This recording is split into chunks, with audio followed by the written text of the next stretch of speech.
It's an honor to be here and to be able to share this story with all of you today. And just like you said, my goal is to encourage, hopefully to inspire, and you to overcome the Everest in your own life. And I've chosen to actually title this talk today, Ascend, because we so often maybe limit ourselves and what's possible for our lives. And that's one reason I love climbing with people with disabilities, because when I see them challenge themselves, I'm the one who's encouraged and inspired to go and live a limitless life myself.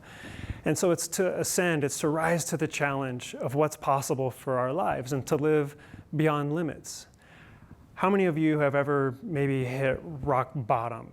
You've set off for something, you've thought, this is the direction I'm going to take, this is the course. Maybe it's literally, you've fallen. You're climbers here, you're cyclists, these types of things, and maybe you've had injuries or setbacks. And so often we let those maybe define us, or we get dejected, and it's hard for us to kind of regroup and set off and chart a new course. I had an experience like this in the French Alps. I had just finished a year-long exchange. I'd been ski patrolling. I'd been learning the language and working side by side with these guys, and I thought, what a cool opportunity I have here at the end of the year to go and do the Haute route. A bunch of patrollers were coming from Beaver Creek, up in the Vale area, and they were going to join me. We're going to do this week-long ski tour over the Alps, and it was going to be awesome. We get to the top of the tram, we set off on day one, we can see the route ahead of us, and we descend, and as we descend, these clouds come in, and they just totally obscure our view, the route. We can barely see our ski tips, it's that thick, and it just came in like that. And so we go across this glacier and we lose sight of the route. And we're trying to find our way up, and we keep kind of scooting along, and the next thing we know, we're getting spit out way down the glacier.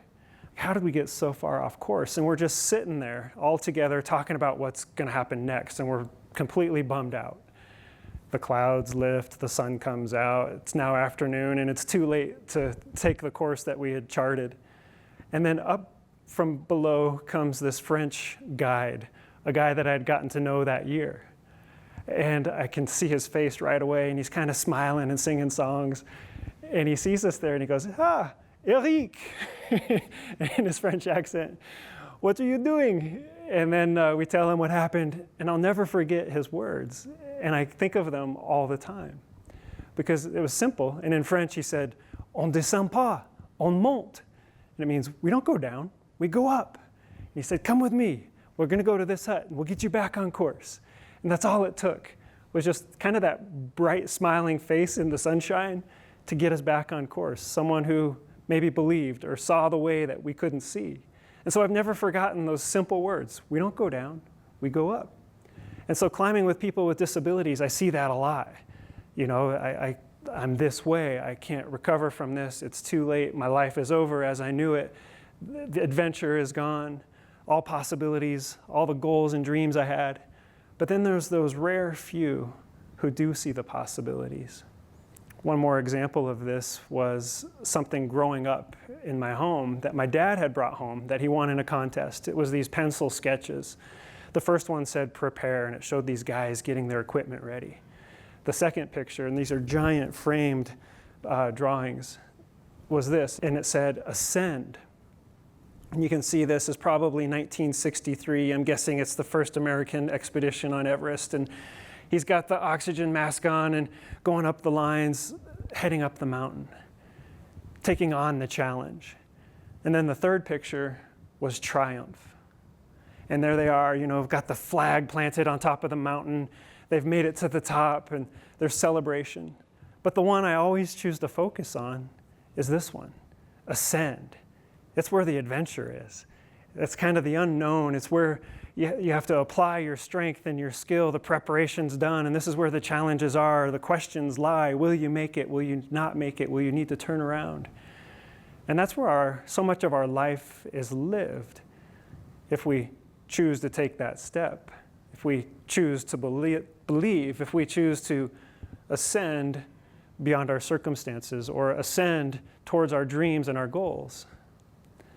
I've climbed around the world with people with disabilities, and I've seen this many times.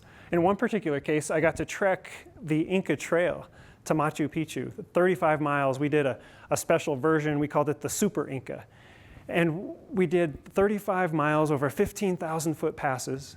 And we had 9 blind high school students on this trek. It was amazing.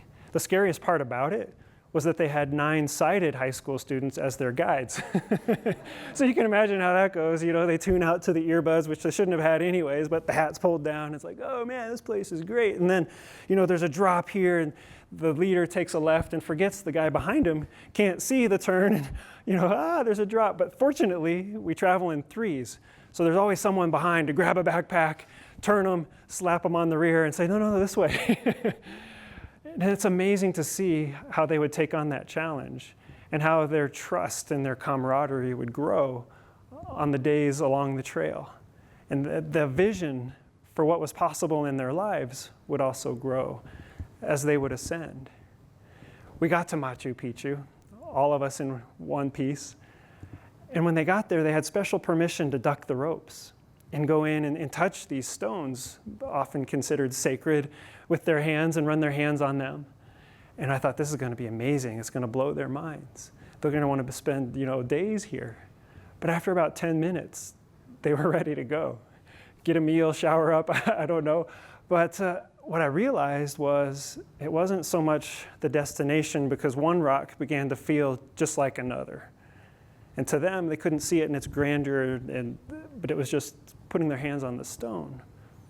What it was for them was the ascent. It was the journey. It was the camaraderie that they had experienced, the trust which they had really never had to that level or that degree in their life back home. And on this trip, they got to experience that in a really special, unique, and different way. Well, after the trip was over, we're heading out on the train, and 4 of these students came up to me tapping their white canes up the center aisle, and they surrounded me, and I thought, oh, they're going to beat me with their canes because I've tortured them over this last week. Instead, they said, hey, this has been incredible. Would you take us to Kilimanjaro? Wow. That next year, I saw 4 blind students stand on the roof of Africa with a complete new vision of what was possible for their lives. When we were done with that, one of them said, I'm going to get an internship with NASA and be the first blind person in space. Another one said, I'm going to start a blind driving school, a racing school. Wait a second, this is before Google cars, you know, and all of that. I was like, I don't know if that's going to work. And he said, no, hear me out. We go to the Bonneville Salt Flats, and as long as you go straight, you can go as fast as you want. I don't know if it ever got off the ground, but I haven't heard of any deaths out there. But I admired his passion, you know, and just amazing to see their eyes opened up, figuratively. I've been able to climb other places, Aconcagua, Denali, Russia. I got to go there with my good friend Erik Weihenmayer, who lives here in Golden. He's completely blind. We climbed Mount Everest, the highest point on the European continent. We would climb it blind and make the first blind ascent, but then we'd click into our skis and make the first blind ski descent from 18,500 feet. A lot of you ski maybe Winter Park here in Colorado, and you've seen blind skiers. Anybody seen that? You're familiar maybe with how that works? Maybe you doubt. That's usually what I've experienced, is that people riding on a chairlift will say, well, they can see a little bit, right? Like, no, not always. Completely blind. So the way it works is I yell at him a lot. Or when he's not looking, which is pretty much all the time, or I give him a push and say, good luck, and drop in behind. It's a little bit that way, but I stand beside him. I describe the terrain. It's gentle, it's wide open, there's no obstacles, no trees, no rocks. So you can pretty much go for it. Make your first turn to the left, and I'll be right there with you. And so we'll take off, and I'll say, turn left, turn right, and we'll make big, swooping, fast turns until the terrain gets narrow and steep. Then we slow down, and it's more like a dance. It's turn left, turn right, turn left. If there's something he needs to know about, I'll make sure he knows. Hey, there's a rock outcrop up there. You might want to slow down and put on the brakes. And no. He says, I don't need to know what it is. I just need to know what to do. So it's better to say, stop, cliff. There's really 2 things you need in blind skiing. And the first is trust. The second, forgiveness. because you always do make mistakes, or I do as a leader. And so it's actually a very important quality that you have in a friend, in a spouse, at work even, and especially in blind skiing. What I've learned from my friend is that he doesn't hold that grudge against me because he knows it'll keep us from achieving our goal. It's more important to focus on the goal, fix the problem, but keep our vision up ahead. And that's the way we do it. So maybe you'd like an opportunity to guide a skier down a mountain. I'll give you that here. So I've got a video. Put yourself in my position. You're going to lead this person down the mountain. So just kind of hang on and think about the lefts and the rights. You don't have to shout it out here in the room, but just to maybe get a feel for what that's like. Change your perspective. Turn left, turn right, turn left. Slow it down. There's a tree. Slow down. Stop, stop, stop. Hear me with that helmet. How'd you do? Yeah. Okay, that guy's not blind. But that's exactly what it feels like, kind of out of control, a little bit scary. It's amazing. That's why I'm so inspired to see people do that and to be a part of it and to ascend and try these things that are difficult and challenge ourselves. Another time I got to do this was on Denali. Climbing the highest peak in North America, I was able to take 2 blind Army veterans. One was blinded in Iraq when a suicide car bomb went off right next to him. Nearly lost his whole head. And since then, he's not seen the face of his wife, or has he ever seen the faces of his children. But he's thankful every day that he has life and that he has those children. And he still continues to climb and to seek out adventures in life, to ascend. He's not going to be defined by his disability. He's going to be defined by his ability to continue to live a full life. The other was Marty Bailey, blinded in Afghanistan when a grenade went off in the foxhole that he was in right next to him, severed his optic nerve. And it's the same for him. He's seeking out challenges professionally and seeking out challenges here in the mountains to continue to live a life that's full of adventure, to ascend. We came up just short of the summit. But again, it wasn't about the triumph. It was full of preparation, but it was mostly about the ascent, the challenge, the obstacles, the struggle, and doing this together. Well, I still climb. Most recently, I was in the Swiss Alps climbing with my blind friend Erik, and we chose to do one of the 6 great north faces of the Alps. This one's called the Piz Badile. It's a 3,000-foot wall of granite. And we spent a lot of time preparing, getting trained physically to do this. We got to the Alps, and you can see here, there's some, this is a technique called stemming, but really for Erik, it's more about brailing his way up the rock, feeling where those holds are. And so he'll be feeling for a hold, and I'll say, oh yeah, it's right there, Erik, it's just up 8 inches and over 10. And then he'll feel for it, and then he'll remember right where that is, and when he gets up a little higher, he knows his foot can go right on that hold. And so I'm there climbing with him, looking down between my feet, guiding him as to where to go. Well, at one point on this climb, it gets a little congested. The weather had been bad, and at this time, everybody was charging the mountain because it was finally dry and the weather was good. And so we thought, this is it. This is our do or die moment. If we continue on, there's a good chance we're going to spend the night out on this face, hanging from our harnesses. If we go down, we're probably not going to get another shot at this. What do? We chose to continue to climb. We followed our heart, we followed our gut, and we pushed on. About 13 hours of climbing, just pure movement the whole day. 4 in the morning till about 4 or 5 at night, making the summit. There's Erik celebrating. I told him to give this kind of corny pose, like the double thumbs up, but we were psyched to have made it. The next day, we didn't realize this as we headed down into Italy, but the mountain right next to us, a twin peak called Cengolo, calved off 4 million cubic meters of granite, which went down the valley and wiped out the trail which we had hiked up, wiped out the road which we had driven up. Our car was now stuck in this parking lot high up on the mountainside as this stone and mud and tree and debris just cleared the valley. It went down and it wiped out the Swiss village where we started. It had been evacuated, thankfully, but 8 people died. And I was thinking, I am so glad we didn't turn back, that we followed our gut. 8 tourists who were trekking or climbing in the area lost their lives to that, and I think we would have been among them had we turned back. I was thankful for the ascent. I didn't realize it, but it even made news here at home. At least 8 people are missing after a massive landslide in the Swiss Alps that was caught on camera sent mud, rocks, and dirt flooding into a village near the Italian border. About 100 people had to be evacuated from that area, and now rescue crews are using helicopters to search for the missing. Sometimes it's important to make a decision to turn back.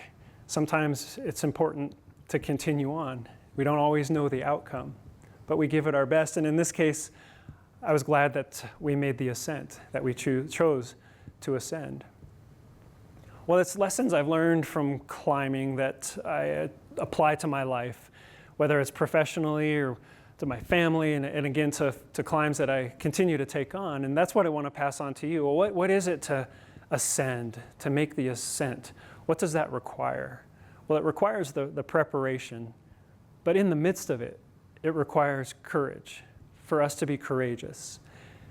And I like to add this little bit to that, and that's the courage to serve, to look beyond ourselves and our own needs, to expand that, to look out to the needs of others.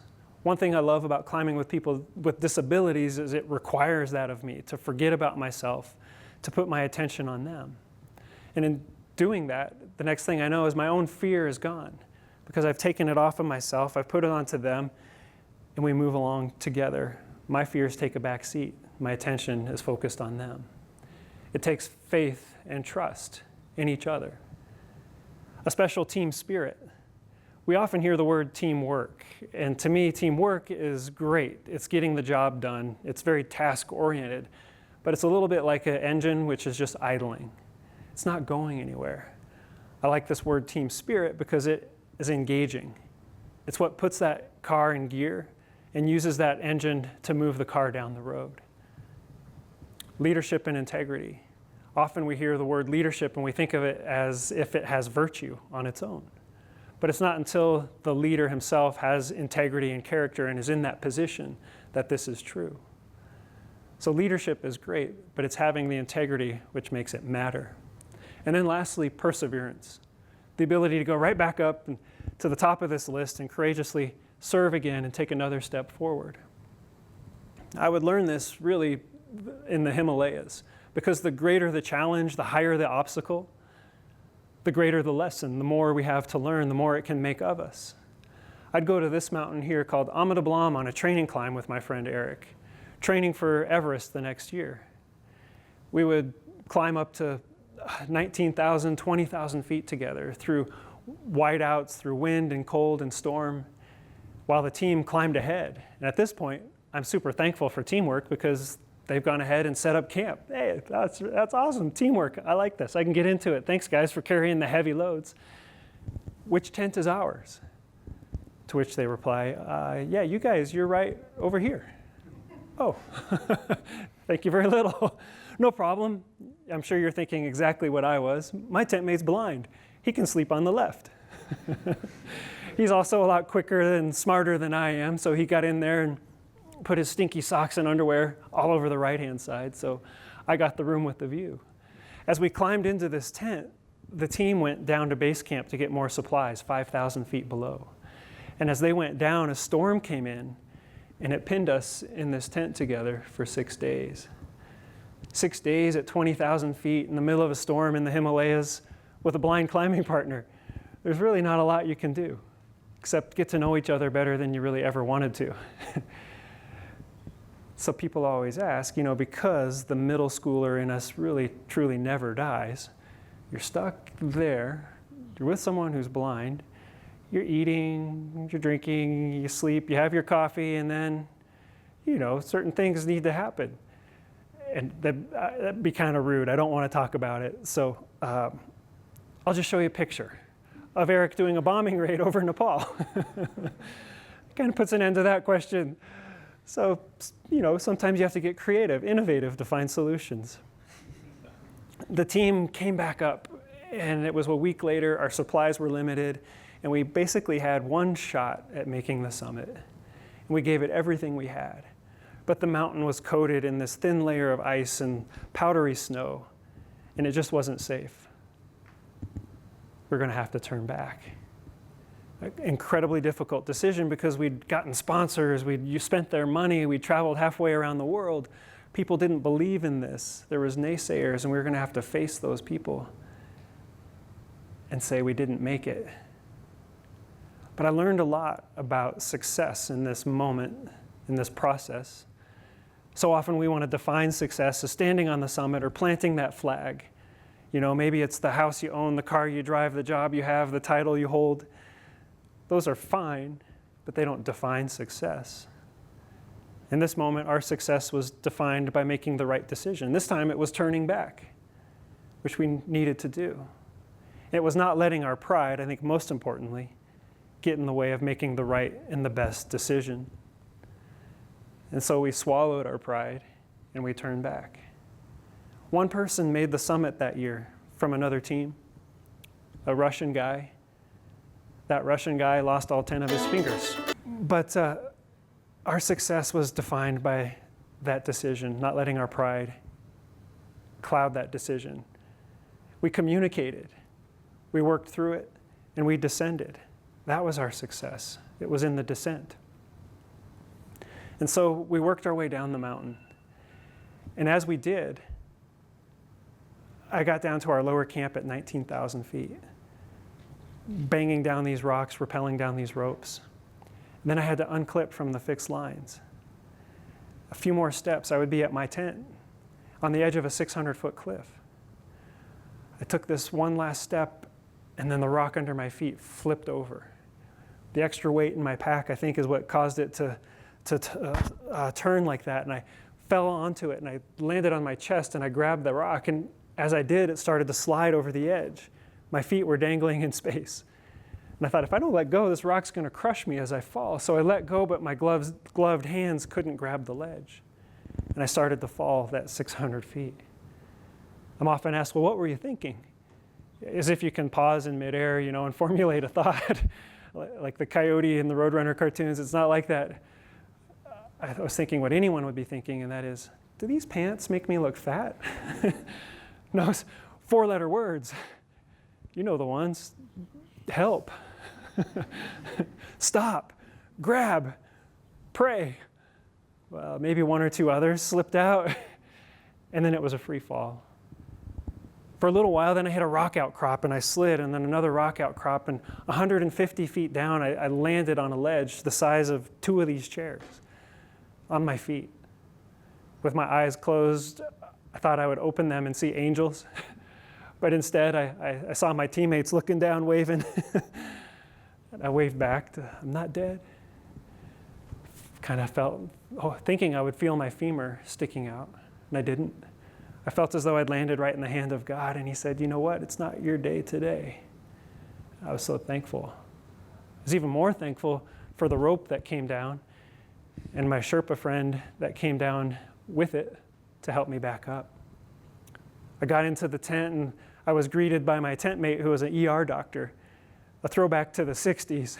He said, when I saw you fall, all I could say was, whoa, man, stop. My other teammate, this kind of rough dude from Alaska, he said, dude, I thought you were a gunner. And then he headed off to his tent, like, well, how about a hug?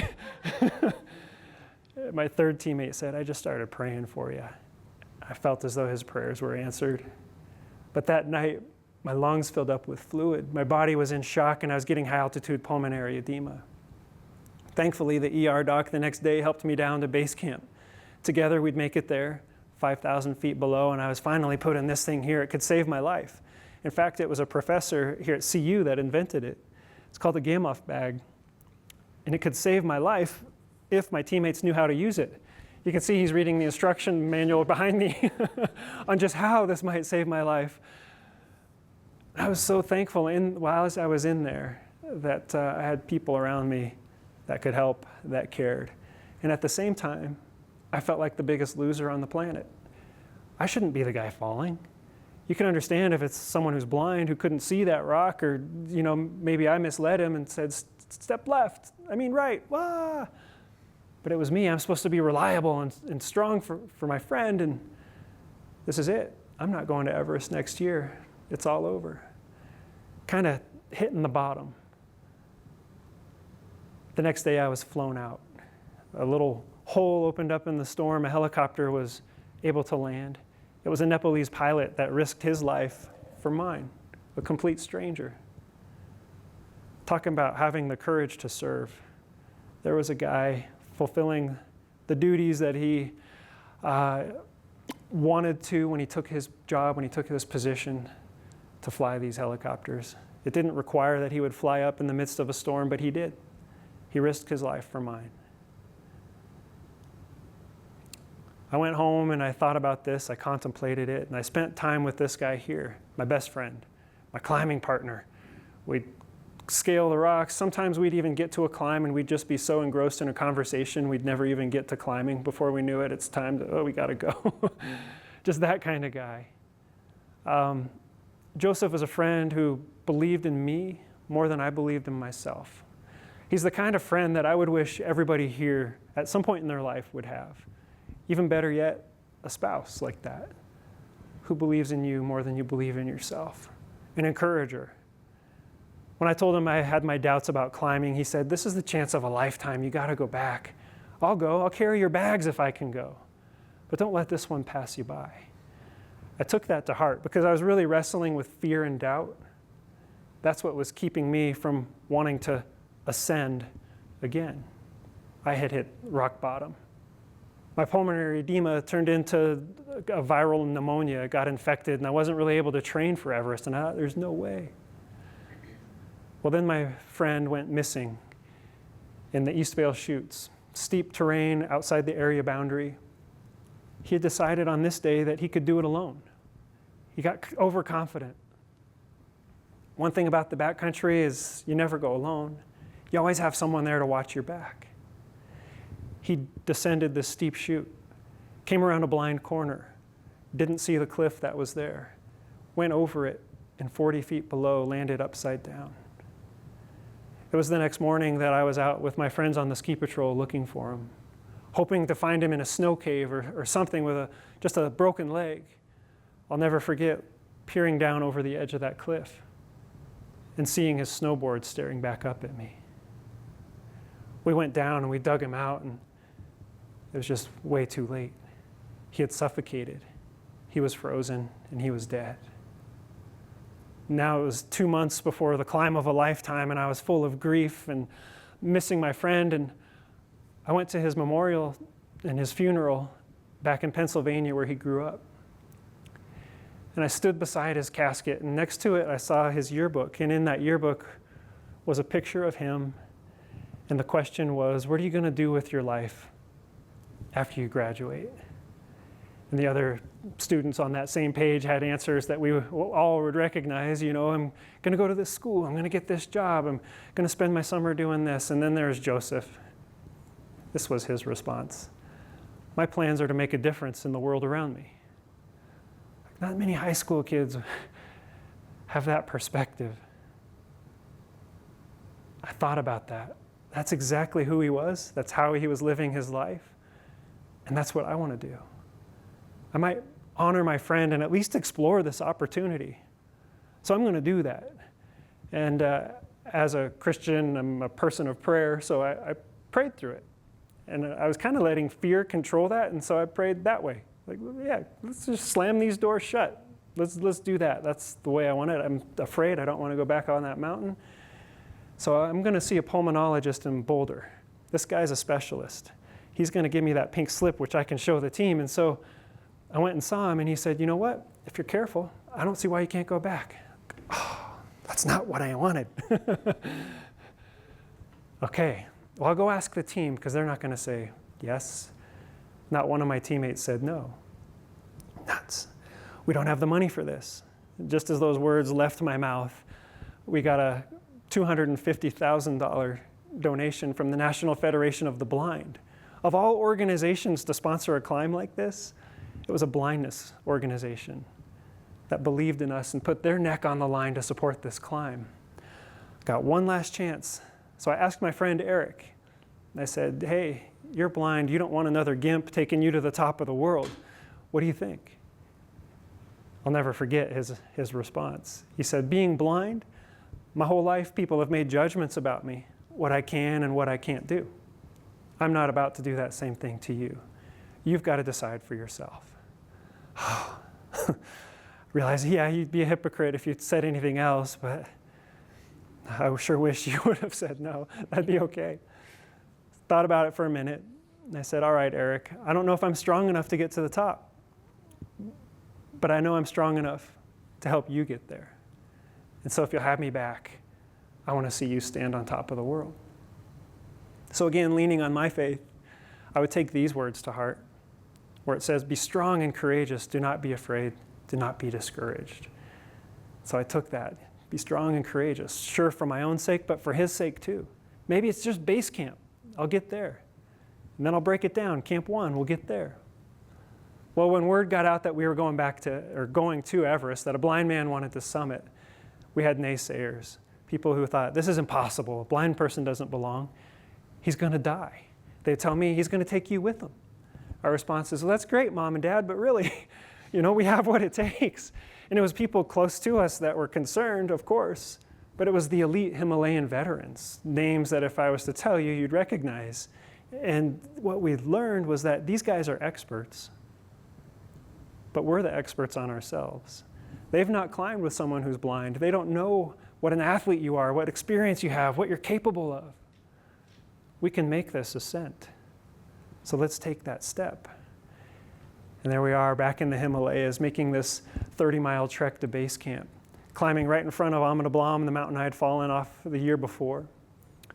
Along the way, we would have two other blind trekkers with us. So we had Erik who's climbing, and then what we called our alternates in case he fell in a crevasse. They didn't think that was so funny, but they called themselves the 3 blind mice as we'd go up. And so the Sherpas, they're part of our team. Our success really depends on them, and especially their belief that this can happen. And so as we're trekking in, they said, those guys are blind. They're off the trail, they're needing breaks, they're not so good with the tools, but that guy, he's fast. It's almost like he can see. And so they thought we were up to something, this is a hoax. And so they're gonna prove it. And so they'd come up to Erik as we're going down the trail, and this was for days on end, and just kind of, he's gonna flinch this time, I'm gonna get him. We're gonna show him. They'd set up like these little tricks. It's like, Erik, man, our team is splitting. You gotta tell them your story, something, because this isn't gonna fly. And so we get up high, and one of our dining tents, it's below freezing, breath is rising, sunburned faces, puffy coats are out, there's a candle on the table, the wind is blowing, something kind of like out of an Indiana Jones movie. It's this surreal moment. And the lead Sherpas come in, and this is it. The tissues are there for when the tears start flowing. Tell your story, Erik, and instead of saying a word, he comes into the tent, and he just goes, pulls out his prosthetic eyes, and looks around the room and puts them back in. My team's response was just like the Sherpas. Please do not do that again. We believe you. That next morning they were at his tent first. Let me help you. Here's your tea. Some extra sugar. Let me take your backpack. He's like, sometimes it takes a little bit of innovation and again, a dramatic moment to get people on board and on the same page. And that's what happened. So there we are. Now we're a cohesive team. We're ready to set off on the climb. We've made it to base camp. 18,000 feet. The climb truly begins in earnest here as you go up through the Khumbu Icefall, this river of ice flowing down from Nuptse, Lhotse, and Everest. Hundreds of meters deep, crumbling, moving. Many people have lost their lives here. The avalanche most recently, I think it was 18 people that were killed. And then the year before, 15 Sherpas were killed when ice came down on them. And it's not a place you want to linger, that you want to move slow. You got to be quick. Our first time through that icefall took us 13 hours. Thought the climb is not going to happen if we can't get through here more quickly. We're too exposed. As time went on, our time came down and we were able to eventually cut that in half. Well, what I did see as we begin our ascent was not just the courage to plan, to prepare, but the courage to ascend, to put our feet to the ground and make it happen. You'll see that in this little video clip that I have of Erik stepping on this first ladder crossing. It's never been done before.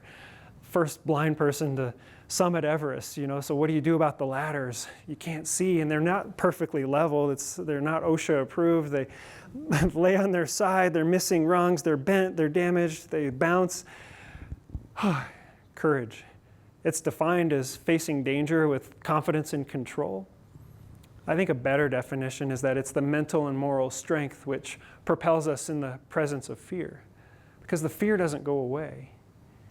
Hopefully it can just sit in the back seat as you move forward. So put yourself in these shoes.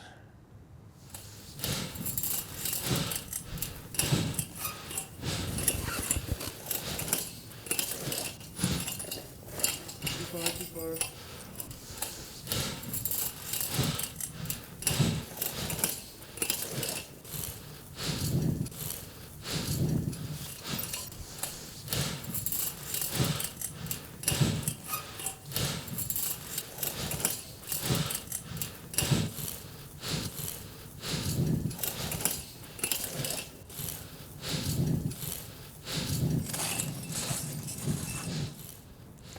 That's courage. And it's not just one time, it's continual. But thankfully there's a team, because not at every moment are you that person who's leading the charge, who's full of courage and ready to be the leader and rise up. We need each other. We need a team. We need that trust. And what is that trust made of? As I see it, I've broken it down into these components. Trust is reliance. You have trust because you've proven yourself reliable over time. It's competence, that you've shown and proven that you belong because you have the skills required. On this mountain, there's so many people who are really incompetent, who don't have the experience, who don't belong there. They rely completely on the experience of someone else, most likely their guide. It's commitment, that you're committed to each other. Again, you show that over time. You prove yourself. And then lastly, that leads to confidence. Having those things give you confidence in each other.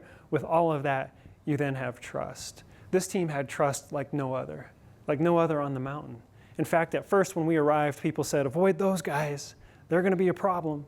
But by the end, people were rallying around us because we had proven ourselves to be so trustworthy and so competent on the mountain that they wanted to be a part of it, and that we could support each other, collaborate.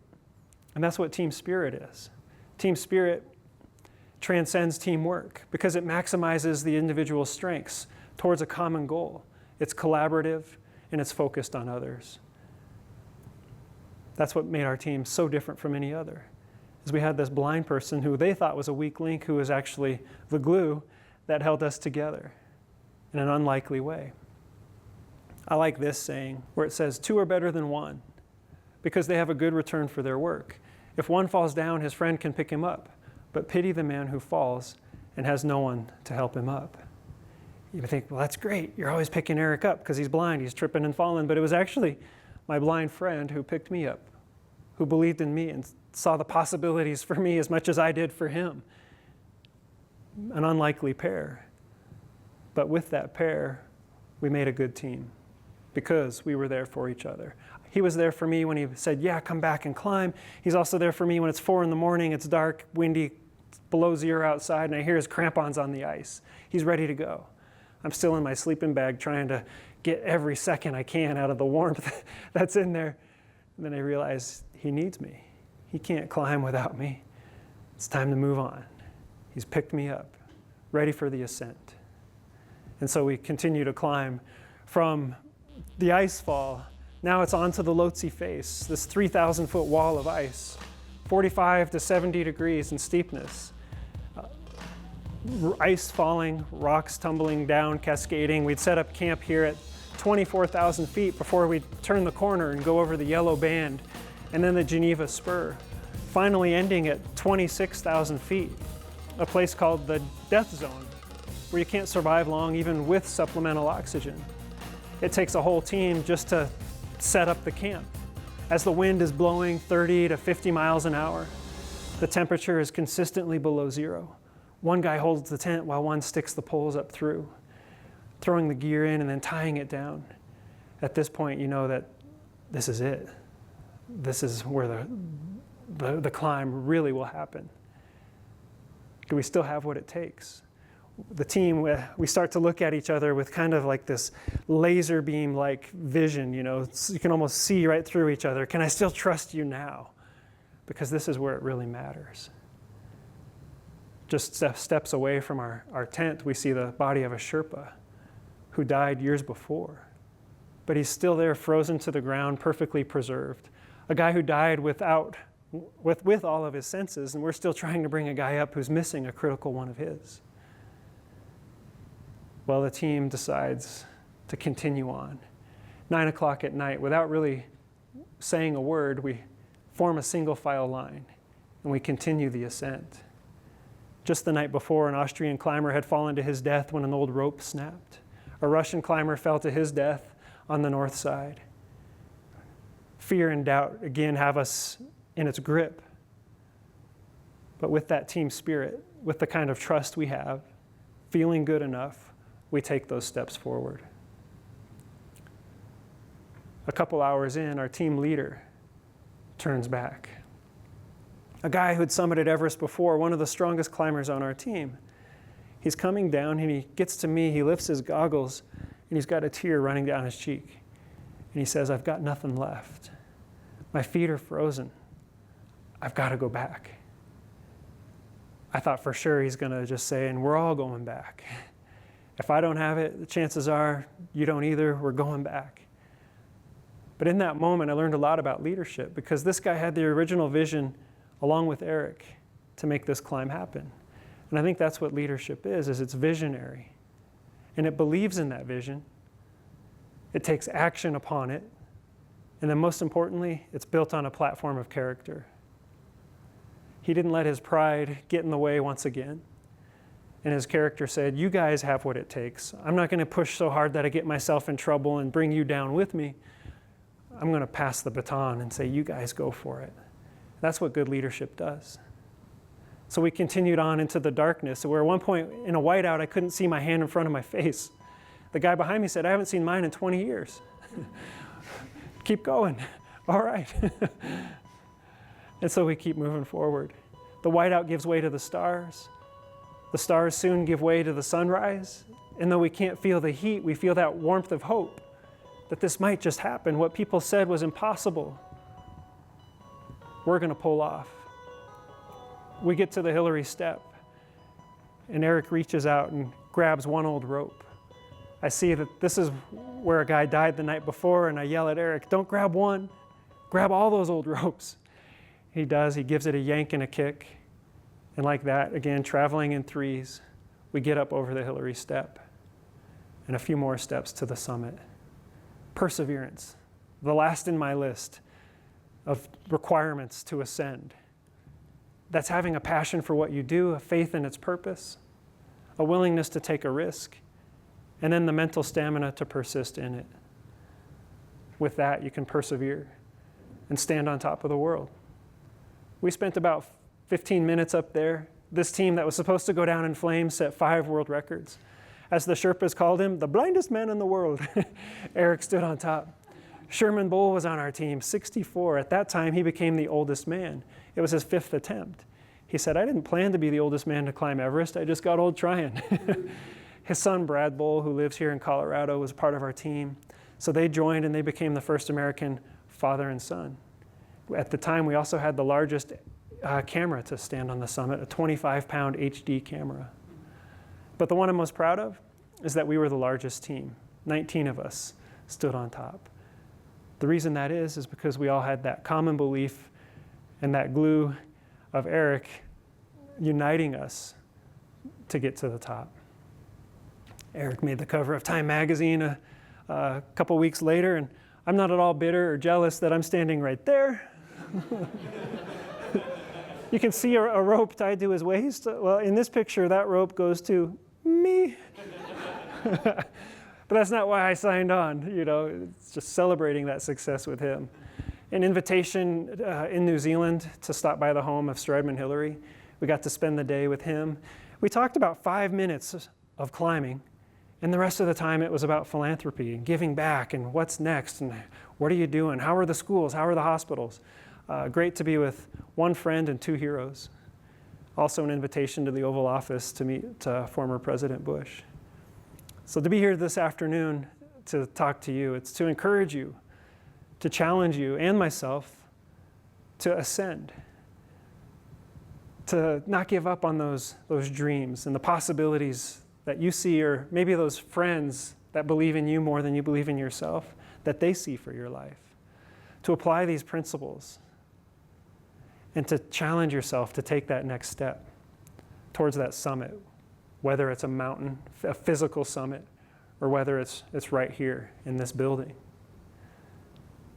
So thanks for your time today. I want to wish you all the best. Thanks for your time.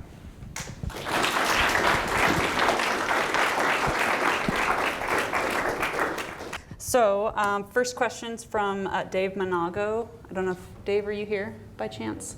Okay, I'll go ahead and ask it for him then. I understand the cost of this expedition can cost tens of thousands of dollars. How would you recommend folks climbing in the future, trying to climb something like this in the future, begin to finance this expedition? Sponsorship or? Yeah, that's a great question. Sponsorship gets harder and harder to find as the climb has become so popular. You know, a lot of people do it, and so what makes you different or unique? So if you're going that route and you're going to find sponsors, I think to finance this, you kind of really have to have something that sets your climb apart and unique, whether it's a new route or something that's not been done before in a winter without oxygen. You know, you've got to kind of push the boundaries if you're going to get a sponsor. Otherwise, work hard, raise the money, sell your car. Yeah, go up the north side. It's a little less expensive. You can figure out ways you don't, get the skills required. You don't need to pay guides. Try to get a private expedition. Just hire some Sherpas. Keep your team to the minimum. Nimble. Yeah. All right. What are your thoughts on the long-standing question of commercialization of the 7 summits? And should people have to qualify to climb those mountains, almost like a marathon, or should mountains always be open to everybody who wants to try them? That's a tough one to answer. To me, the mountains really represent freedom, and I think people should be free to go and to attempt it and to try it. But there are those prerequisites, and some people lack the judgment to say, I don't have those skills yet, I don't own it. And, on Everest, for example, you have to send in an application, but it comes with a check. And I think all they really do is take the check, toss the application, and yeah, you're good to go. You've driven up Mount Evans, that's good enough for us. You're ready. So the commercialization, it's great for the guides. They get to make a living doing what they do. They get to use their expertise. They get to kind of shepherd people, protect them, keep them safe. But I think, there's limits to that. And some people get greedy. Yeah. And push those limits. So it's a mix. I'm mixed on it. Okay. Yeah, I don't have the answer or the solution. Fair enough. We'll take a live question. Somebody and just go ahead and speak it as loudly as you can. And sorry if I missed this, but I was curious how exactly you got involved in the beginning with helping people either hike or climb with disabilities. I live up in the Vail area, and I grew up skiing Winter Park, and so I saw people with disabilities skiing all the time, with one leg, cranking through the moguls and blind skiers, and I was always inspired by that. And so after college, when I went up to live in Vail, I got involved, started volunteering in the blind ski program. And enjoyed it. And I guess I've always just gravitated to those people with physical challenges. And so they tend to just cross my path. In terms of Erik, I was living with a friend who was in a wheelchair. And he invited Erik over after skiing together at a conference. And that's how I met Erik. He crashed on our couch. Started talking about climbing, and then one thing led to another, and we're on Mount Everest. Just like that. Any other questions from the audience? Otherwise, I have a few more in here, and then we'll wrap it up. As a non-disabled climber, what was your biggest challenge to overcome summiting Everest and the other tallest peaks? And then for a climber with disabilities, what did you witness being their biggest challenge? My biggest challenge, especially on this peak, was fear and doubt and figuring out that path, navigating fear and doubt and not letting it overwhelm me. And I think, you know, that was a big one. And really what helped is having a team, a supportive team around me to overcome that. And then, like I said earlier too, it's having the courage to serve someone else. And when you put your focus on somebody else, you see their problems that you're helping with and you forget yours. And so I saw that ladder as an example of this. You know, my first step was like shaky knees, Elvis leg, you know, I don't want to do this, I don't trust it. But then I see Erik just kind of coming right up behind me. And next thing you know, I'm walking across backwards because I'm focused on him. So, you know, that's the way that goes. So that was my challenge, was fear and doubt. The physical part wasn't so hard. For people with disabilities, I think I can relate to them because a lot of times it's the same thing. It's the unknown. And so that tends to bring out fear in us. So their fear, I think, is best overcome by developing that trust and that relationship over time. Otherwise, sometimes it is just flat out the physical. Right. Yep, that same buddy that used to be my roommate in a wheelchair, he climbed Kilimanjaro on a hand cycle. It's arms like this. He's bigger. Arms are bigger than my legs. He's such a stud. But just hand cycling, you know. So what's the challenge there? Well, it is the physical. Yeah. How do we get your wheelchair up this narrow trail with lava rock and all this? But there's a way. You just got to be smarter. Awesome. Unbelievable. Did you have one quick one? Go for it. Hopefully quick. Any future aspirations by yourself or with Erik? Any future aspirations? Yeah. You're going to tell my wife?